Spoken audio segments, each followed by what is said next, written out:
Hello and welcome to my tree ship here.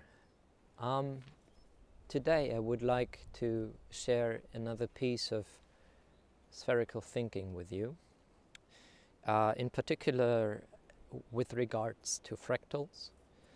You may remember that I already did another video on the topic of fractals within the isotropic vector matrix, or IVM, which is the framework of relationships of similarly sized spheres that are closest drawn together. And yeah, within that video I pointed out how you find the same kinds of relationships playing out again and again within this framework, in such a way that you may center the perspective of the framework that you have either on the vertices, which are centers of spheres, or on the four-eyes in that framework, on the eight-eyes, on the inverted four-eyes. That is the sphere centers, four-eyes, eight-eyes, or inverted four-eyes. That's four possible centers within this polycentric system. And, you know, that is something that should always be possible to play out when you work with these structures. So here is something I was investigating recently, and it was just, exciting to find out more and more about this. So here, this is a mother of all spheres. This is a dozen spheres around one. Within the lingo of Bucky, of Synergetics, this is known as the vector equilibrium, or at least the relationships within these spheres, between the centers of these spheres. That is the vector equilibrium. Okay, so if I may show you that relationship here, that's how that looks like. Okay, so if I turn them the same way around like this, you see where this one here has its spheres, this one here has its corners or vertices. All right, so this is basically the framework of relationships within this structure here. All right, keep that one in mind. Now, as I said before, we could just as well shift the center of our framework into eight-eyes, four-eyes, inverted four-eyes. And, well, I did that. Okay, so I was interested in, let me grab that. I was interested in these fractals. So the first one I found, which was rather illuminating but also not too complicated to find, was this one. And this here, this is the fractal of that mother of all spheres. So it's identical to this. If we had every sphere here be an eight-eyes. All right, so if we look at this closely, we notice that we have, if I point it at you this way, you see there's a triangle in the front here, 3 spheres, and then there's 6 spheres around that, and those 6 are around 1. And on the side facing me, there's another triangle of spheres. It's just inverted, so where this one points down, the one on the back points that way. All right. And now looking at this one, we notice it's the same thing. It's just that in this case, every sphere is an 8 eyes. All right. So we notice, if I turn it that way, it's just like the other one was before. We have a triangle here, three 8 eyes. There's an equator behind that of 6 around 1, and on the bottom side, on the back side here, there's another triangle of 3, just as this, but pointing the other way. All right, so this, in other words, is the fractal, the 8 eyes fractal, or I would just call it the Motherofallspheres, you know, keeping with the naming. And this is the most amazing and beautiful structure, really. It's also, I have variations on this inside. I didn't bring them out, I'm sorry. But it is nevertheless also similar or congruent to a shape that is usually called the truncated octahedron. Now, I am not a friend of polyhedra, because, long story. If you're familiar with this channel, then you are familiar with that story. If not, take a look at where Sphere and Tao, or other such videos where I go more into that. Let's just say there are no solids in the universe. Everything is moving, everything is grooving, everything is in constant dynamic living relationship, and within that there is no solids, there is no continuous surfaces or any of that kind.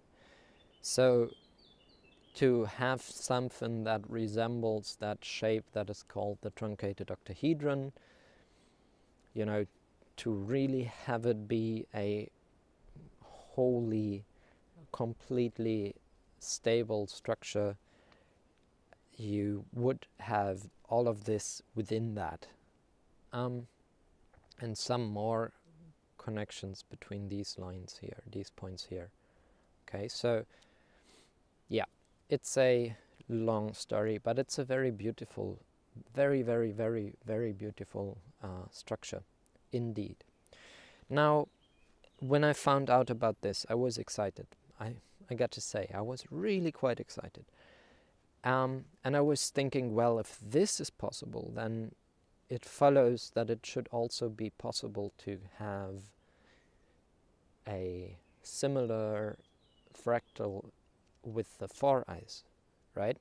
As you can always shift the framework from one center to another. You can center it on nodes or hearts, you know, sphere centers. You can center it on 4 eyes, 8 eyes, and so forth. So if this is possible, then it follows that it should also be possible to have that. And it took me a long time to find out about how to do it. It really was kind of an exercise in mind-boggling. But in the end, I found out that this is the way to do it. And yeah, so if we look again at what we have in front of us here, we see we have 3 small 4 eyes here on the top, and there is 3 inverted ones, or not inverted, but okay, how do I put this? It's the same thing as with this, you know, this triangle here, these 3 are the 4 eyes, and you see the point is bottom. If I turn it around 180 degrees, you see there's a 4 eyes on the top and 2 on the bottom. So it's, in that regard, it is inverted. Alright, so we have that. We have the 3 on one side, 3 on the other. And then in the middle of it, there is 6 around 1. really, I must apologize. It's very hard to get a feel for these things on a screen, which is just to say, please find out, find your own ways of making these structures, because there is absolutely nothing that allows us to fathom and wrap our minds around these structures in such a way as models are. And I would highly suggest you try out these techniques that I've been sharing with you here of what I call weaving spacetime, weaving spacetime, where you can use, beads and string, or straws and string, or pipes and string, or whatever in string. And these are dynamic structures, right? So if we recall this one here, it's not a solid, because if I do indeed hold on to it like that, you can see that I can move it. I can have it dance a bit. Okay, so this is something, you couldn't do with the zoom tool or with any kind of rigid cornered model, but these ones are really fully dynamic embodiments of those principles and patterns. All right, that's the two kinds of fractals of the mother of all spheres, the Motheroffoureyes and the Motheroffoureyes here. Now, you may recall I said there was also the inverse foureyes. So if we were to move 3 layers down within the isotropic vector matrix, we would find the same identical structure here, but upside down. Okay, so maybe at some point I'm actually going to make a second one of these so that I can, see how that goes, because I know it in principle, but I have not yet held it in hands. And there's something about that, having these things, holding them in hand, that is really where they are able to teach us much more than what we could imagine, or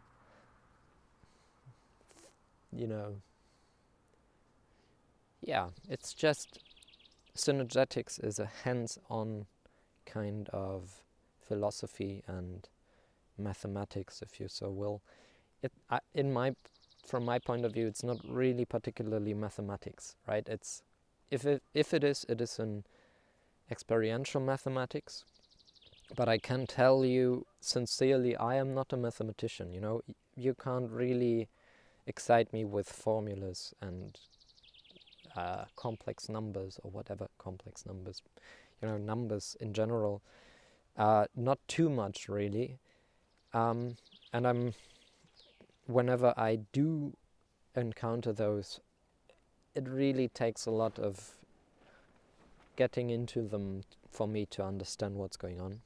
However, I don't need to do any of that to find out all of this, right? This is stuff where I can completely follow my intuition, and it will always lead me on.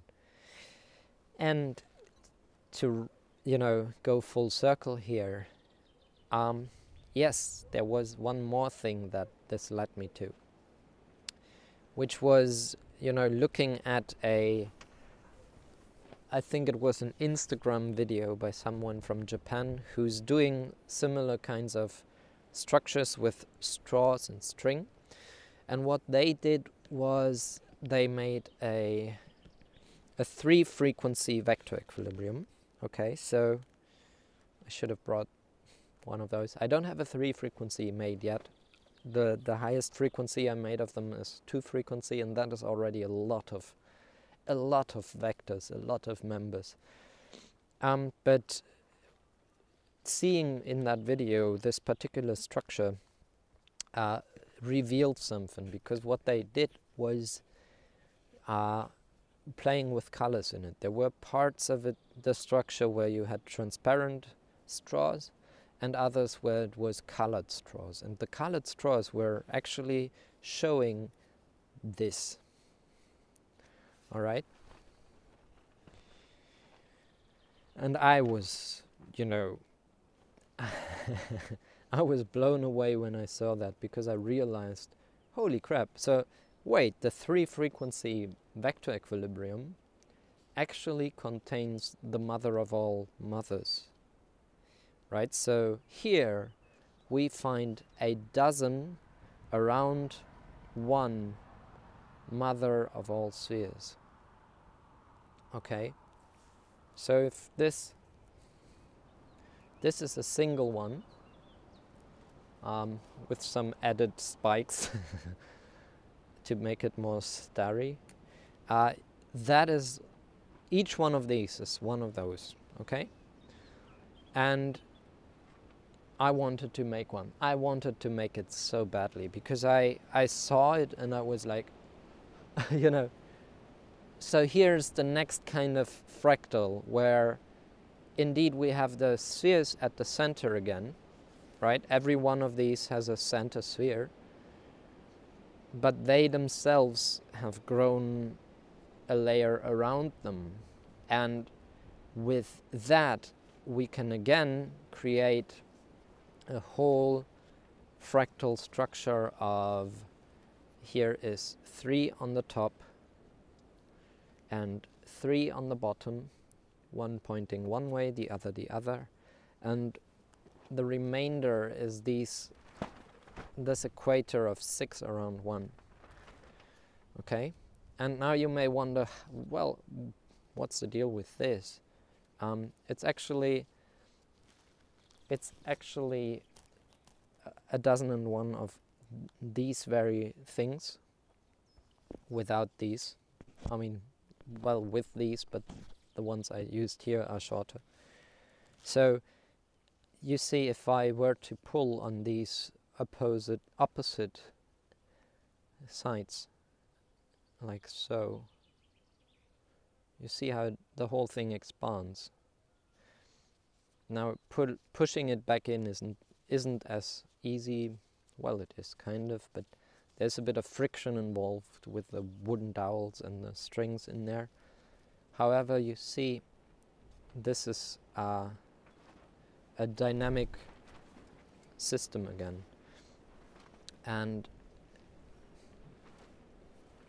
what I learned by making this, which was to my great surprise and excitement, was that these are each kind of a node in their own right. Okay, so if I take these and I pull them a little further, they disengage, okay, like that. And you see, all that is to it is just these wooden dowels put in there. All right, and with that we can configure these in any which way we want. All right, so if you wanted me to show you a 4-eyes, that's 4 spheres. Okay, so here's sphere number 1, and here goes, or not, here goes sphere number 2, and let's put one more here. Duck. Hop.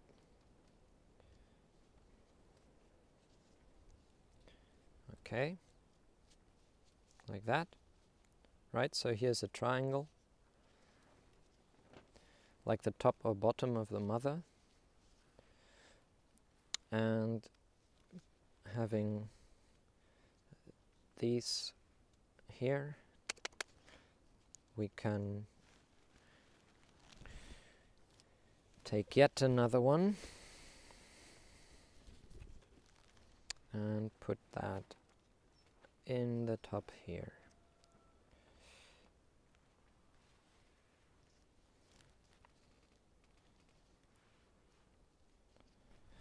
And there we go.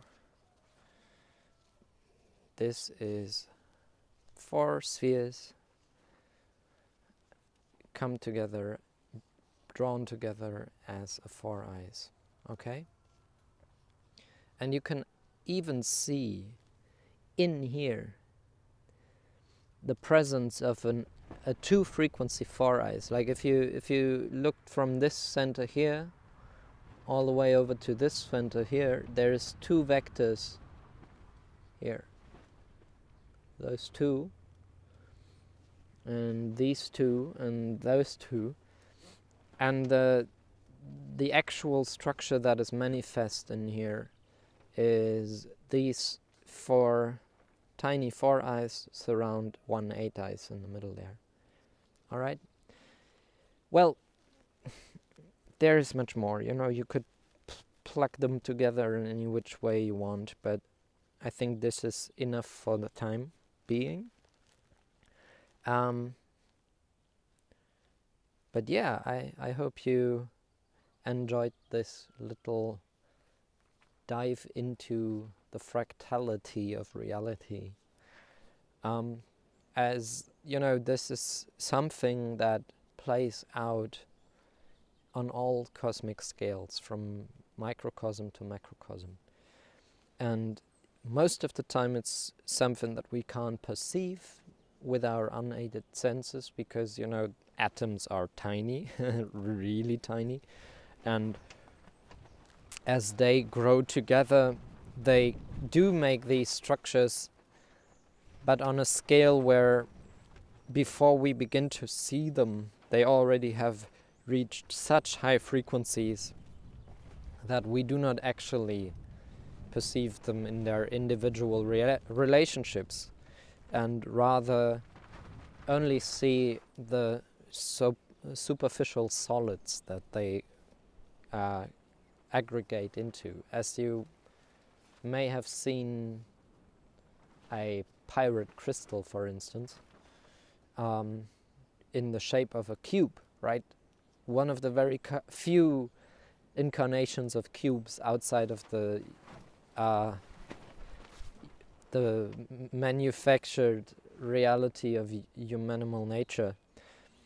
But that crystal in that beautiful cube shape really isn't cube, you know, it's like an incredibly high number of tiny little atoms that aggregate in a relationship that appears to be a cube, but it's not.